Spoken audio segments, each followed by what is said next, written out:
Our hypothesis for our customer discovery was that college students would find our app valuable and user-friendly, as it simplifies meal planning by suggesting recipes based on their existing fridge and pantry inventory, ultimately, hopefully, saving them time and reducing food waste and cost. Our assumptions for our target market, which is college students living off campus with access to a kitchen that they can cook in, is to focus on three main aspects, that being saving time for the college students, convenience for cooking, and being budget friendly, as we are college students and we already have a tight budget.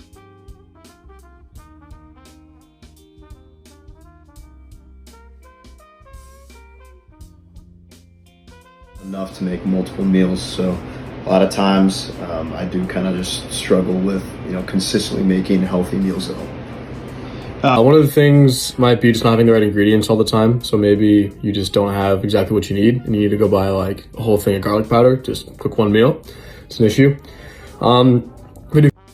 I think making individual portions, so not making like an excess amount of food and it going bad is probably like the main one. All right. I mean, typically it kind of depends. Like I usually don't have all the ingredients at home, so finding them at the store is pretty difficult, or having to go to the store. I'll make eggs, toast, and bacon. It's a staple, especially for breakfast. For lunch, I'm kind of rarely cooking.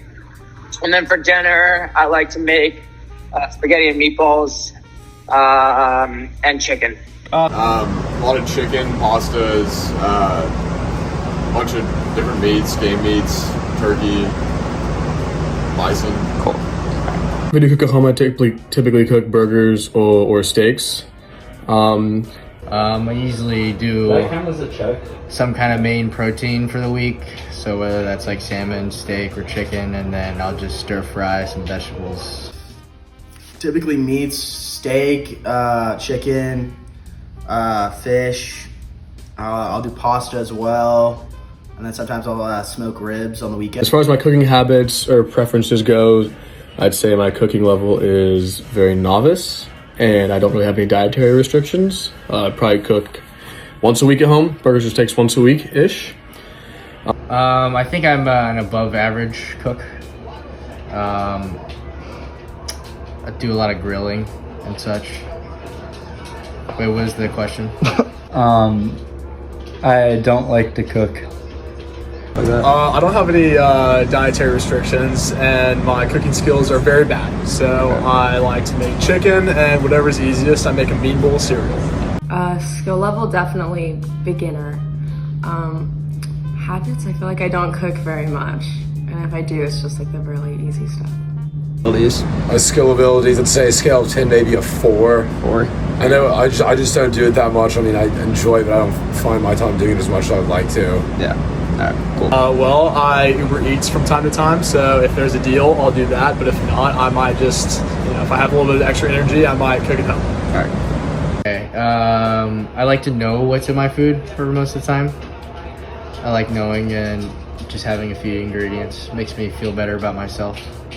Probably finding something that I can use all the ingredients I already have for, and time. I'd say probably mainly a time thing, and I'm just not great about getting groceries. So. I think it's money, definitely, and then also just knowing what's going into your food. For me, I think it's too time consuming and I don't want to spend time on it. Like today I had to go buy a bunch of extra seasonings because I didn't have them at home. I was gonna make food last night, but I didn't have all the ingredients, so I had to run back to the store just to make one specific meal. So I find myself lacking a lot of deeper ingredients that you need to cook better things. Yeah, definitely sometimes. Kind of like I said earlier, like the other day, I wanted to cook like a certain type of steak, a certain recipe, but I needed garlic powder. I didn't have any because it's kind of a, more off-brand thing to have. Not everybody just has garlic powder laying around. And I couldn't cook what I wanted to cook because I didn't have just that one thing. I had to go buy a whole new thing of garlic powder just for that one recipe. And I, probably won't use it again until I make that recipe again. So, yeah. Cool. Most of the time I buy very few ingredients with like a plan in mind, so that doesn't happen often. But usually if I have like leftover meat or leftover vegetables, I'll just make it into an omelet. All right. All the time. Do you have an example that you would want to provide of that? Like, well, this morning, my sister was here, and she was like, "Can I make lunch?" And then I was like, you gotta look around the crib. There ain't no food.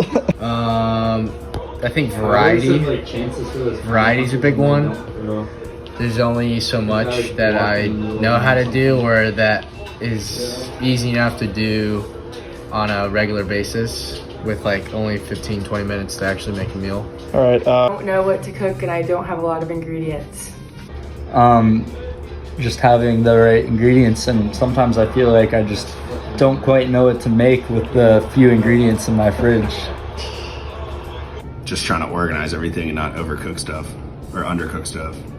Utilizing sometimes all the stuff I buy. In my head, I make them. You just know them. You don't ever like look anything up. Kind of like on the spot, or I kind of just Google search wiki how. As far as finding my recipes, typically it'd just be like word of mouth. You know, if I see somebody doing something I like, or if I have a family recipe for steaks as well that I like. But yeah, it's typically through word of mouth. A lot of it is just from like random YouTube videos, or just stuff that I've learned on my own or from my mom. Watch YouTube videos. Google. I usually just look up a recipe that I want to eat. I don't look at the stuff I have before. I'll just sort of look online, like easy ways to make chicken with not a lot of ingredients. Usually TikTok, because they provide a list of ingredients and instructions on how to cook it. I've actually never really thought about searching for recipes based on ingredients that I have on hand. Maybe that's a good idea. Something to look into right there. Yeah, I think so. Again, trying to like add variety, but I don't know exactly what I want to begin with. Absolutely. I oftentimes have to go to the grocery store to get more ingredients. I would say yes, because there's always like that one thing that I don't have that I have to go buy, and that's usually pretty annoying. So I always try to stay pretty stocked up, but then I have things that get expired because I make the recipe once. If my roommates did the dishes. To not have to do it. Obviously, I'd love to Uber Eats all the time, but for me, it's just kind of just using. I don't really have enough pots and pans. I like to use a lot of pots and pans.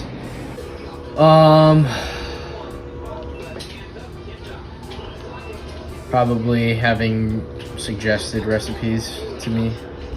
That would be easier.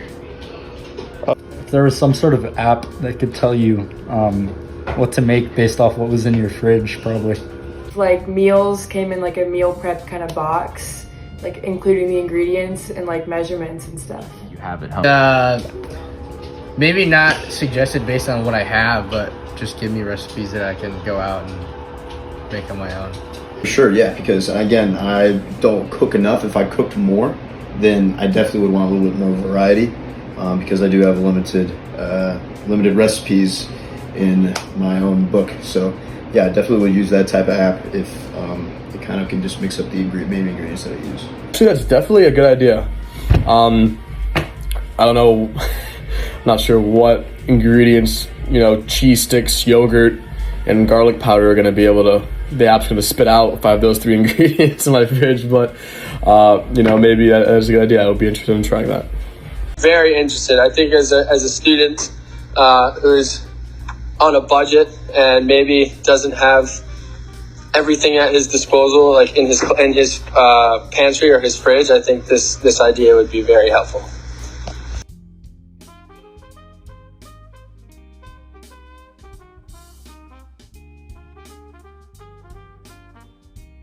After we gathered our data from our interviews, we confirmed that our assumptions were true. Our prospective customers emphasized they prioritize time, their budget, and their convenience of cooking, showing strong support for the idea that fast, simple recipes and utilizing the ingredients that they have in their fridge and pantries are necessary and important.